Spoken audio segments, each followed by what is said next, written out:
A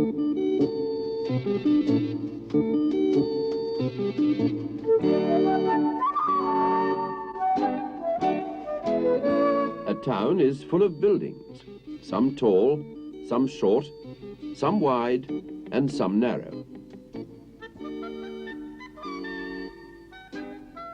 The buildings are flats and houses and factories and shops. They're built in streets. The streets have cars and buses and lorries driving along them.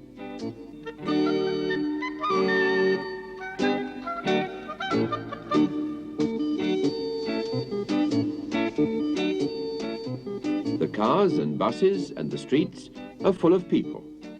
In fact, there are a lot of people in a town. Do you live in a town? Mary, Mungo, and Midge live in this town. They live with Mary's mother and father in this tall block of flats. They live right at the top.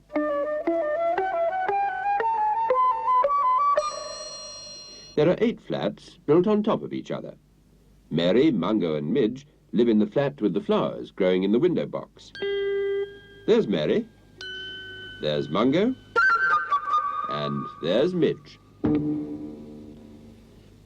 Mary, Mungo, and Midge have a large sunny room to play in, a room full of games and toys and picture books. Mary's always got something to do. At the moment, she's building her toy farm. Mungo is helping her. There, the farm's almost finished. We've got the farmhouse, and a cow shed, and some pigs in the farmyard, and some chickens, and a field with a tractor in it. And now I think we ought to have a horse in the field. What about a dog? I'm sure every farm has a dog. There's a dog. That's a funny-looking dog. He's a farm dog.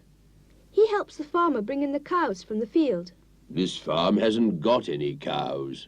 It has now. The farmer's just been to market to buy these. They're going to eat some grass in this field. And now the farmer and the dog are going to take them into the cowshed because it's milking time. What's milking time? Milk comes from cows, Midge, and every day at the same time the farmer takes the cows into their shed and milks them. You mean the milk we drink comes from cows? Yes. Are there mice on this farm? I expect so, but they just live there. They don't help the farmer like the dog. I tell you, there's a very special mouse on this farm. No, there isn't.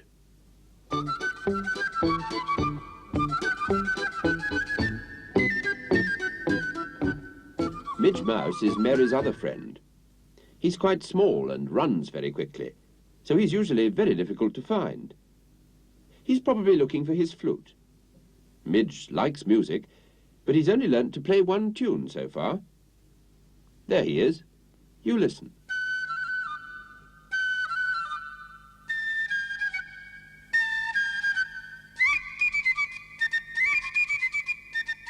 It was the middle of the morning, and just as Midge finished, Mary's mother came in with their milk. A mug of milk for Mary, a bowl for Mungo, and a saucer for Midge.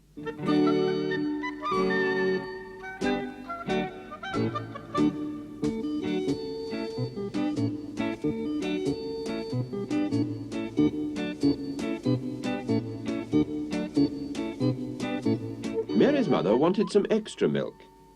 She brought in the shopping basket with some money in it and a note to ask the man in the dairy for a pint bottle of milk. Perhaps Mungo would go to the shop and get the milk for her. And perhaps he would get some chocolate too. Mungo's quite good at shopping, but Midge thought he ought to go with him. As they live in a flat right at the top of the building, they go down to the street by lift. They have a special way of doing it.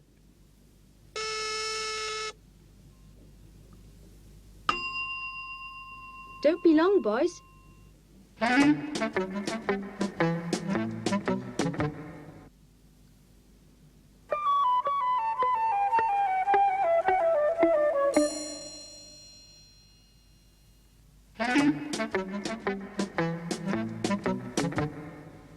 must remember to make sure the lift door is shut."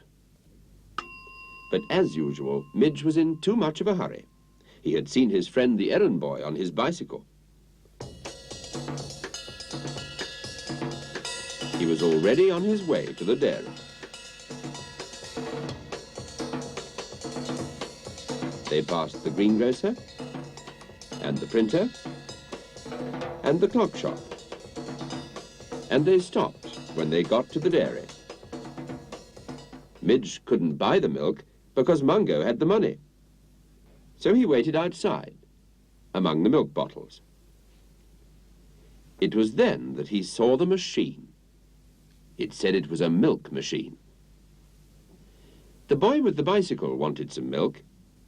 He felt in his pocket for some money. Midge was very excited and very interested. The boy put some money in the machine and pressed a button. "Now what?" He pulled at a drawer, and out came a carton of milk. "Goodness me! I thought milk came from cows."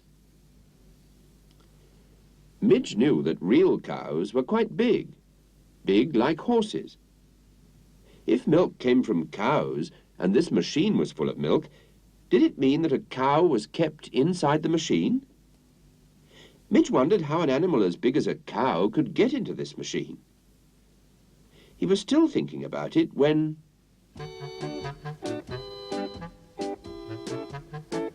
Mungo arrived. "Where's that mouse?" "Here I am, Mungo. How does the cow get into the machine?" "What cow?" "The cow that gives the milk to this machine." "Oh, the cow lives on a farm a long way away in the country. The farmer sends the milk from his cows to a factory. The milk is put into cartons, and the cartons are put into the machine." "Can we get our milk out of the machine?" "No. We've been told to get a bottle of milk in the dairy."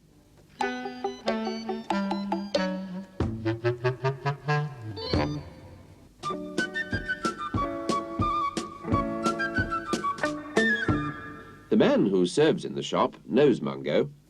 He read the note and put a bottle of milk in the basket. "Now I've got the money and you've got the milk. Goodbye, Mungo." Mungo walked out of the shop. He looked round for Midge. But all he saw was a lot of milk cartons coming out of the machine. One of them fell out, then another, and another. And nobody was putting any money into the machine. The man from the dairy looked out of the door. "The machine's gone wrong. I'll have to get the key and open it up and look inside." But Mungo thought he knew what was wrong. Midge had been very interested in that machine. Midge must have got inside it. Mungo barked.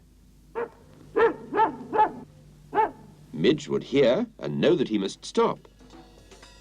But inside the machine, Midge was enjoying himself too much to listen to Mungo. He'd found a lever which made the milk cartons drop down one at a time. Each time Midge pulled the lever, one of the cartons fell out of the machine.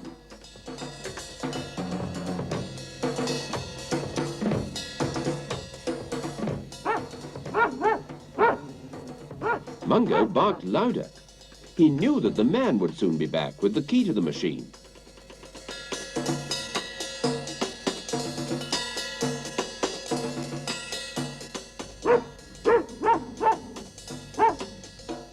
"Oh dear, that's Mungo calling me."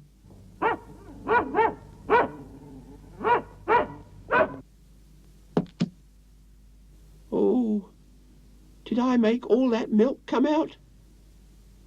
"Yes, you did. And now it's all got to be put back in the machine." "Oh, I see. Yes. Perhaps we ought to go and buy the chocolate.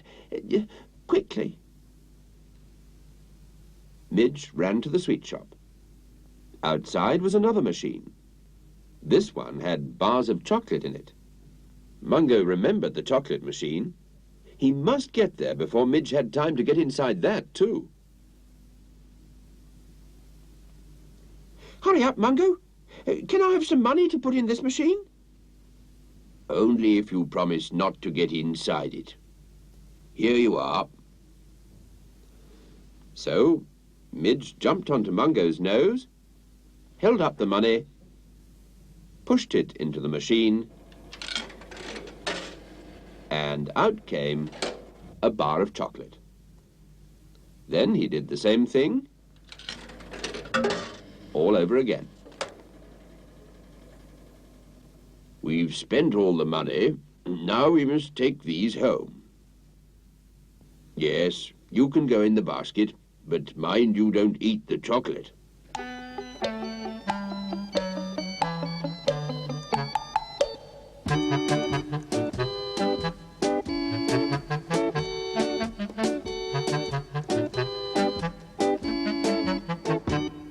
There are some more machines in there. Can we stop and watch? It was a laundrette shop where people wash their clothes. They watched a lady put some dirty clothes into the machine. Then she put in some soap powder. Midge watched her close the lid and put some money in the slot. Then the machine started washing the clothes.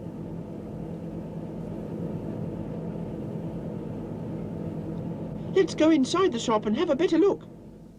No, I expect you would fall into the machine and then you'd get washed. You wouldn't like that, would you? No, but look over there. There's a man in that box, and there's a machine in there too. He's putting money into it. It's a telephone. Hello. How are the children? He's talking to somebody. Perhaps we could telephone Mary and tell her we're coming home.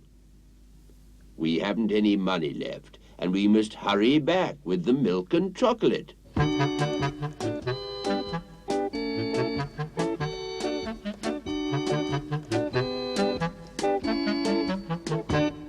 When they got home, Mary was still playing with her farm. The pigs and the chickens were in the farmyard.